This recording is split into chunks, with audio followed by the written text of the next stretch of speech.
இல்லை ஏன் கடைசி வரலுமா அந்த கடலில் அல்லற்பட்டு சாகணும். ஊசி மருந்து மாத்திரை இல்லை. நோயில்லா வாழ்க்கை வேணும் அல்லவா, அதுக்காக நான் தானே செய்ய சொல்கிறேன்.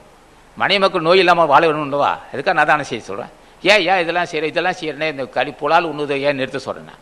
நீ நிறுத்த வேண்டியதில்லை, உன்னை நானே நெருக்கும். நீ என்ன தானே செய்து பாரு. ராமலிங்க சாமிகளே, இந்த புலால் உண்ணுகின்ற பழக்கத்தின் அடியன் விடுபட அருள் செய்ய வேண்டும் என்று கேட்டால், நியாயந்தான் மகனே, முன் செய்த வினையின் காரணமாக அந்த சுவைக்கு அடிமையாகி விட்டாய். அதை மாற்று காட்டுகிறேன். புலாலுவனை வைத்துக் கொள்கிறான், இந்த பாவி என்னை விட மாட்டுகிறான். இதுக்கு நான் அடிமையாகி விட்டேன். புலால் உண்டு மகிழ்ந்து விட்டேன், புலாலை சுவைத்து சாப்பிடுகிறேன். என்ன பாவம் செய்தோம் நீர் எனக்கு கருள் செய்ய வேண்டும் என்று கேட்டுப்பார். தினமும் அது உண்ணும் போதெல்லாம் ஆசானை வணங்கி சாப்பிடுவார். நிச்சயம் அது வாந்தி வரும். அதை சாப்பிடவே ஒன்றால் முடியாது.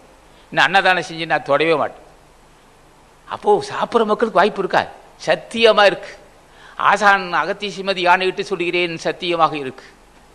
புலால் கொண்டுகிற மக்களுக்கு விடுமோச்சம் உண்டா? உண்டு. அதில் விடுவாய். எப்பொழுது?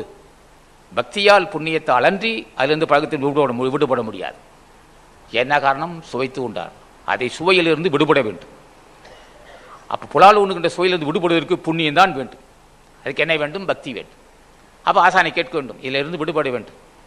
இந்த பழக்கம் வந்து கூட நான் உயிரை கொண்டு உண்ணுகிறேன், என்ன பாவம் செய்தனோ உயிரை கொண்டு உண்ணுகிறேன், அதிலிருந்து விடுபட முடியவில்லை, இருந்து விடுபட நீ அருள் செய்ய வேண்டும் என்று கேட்டால்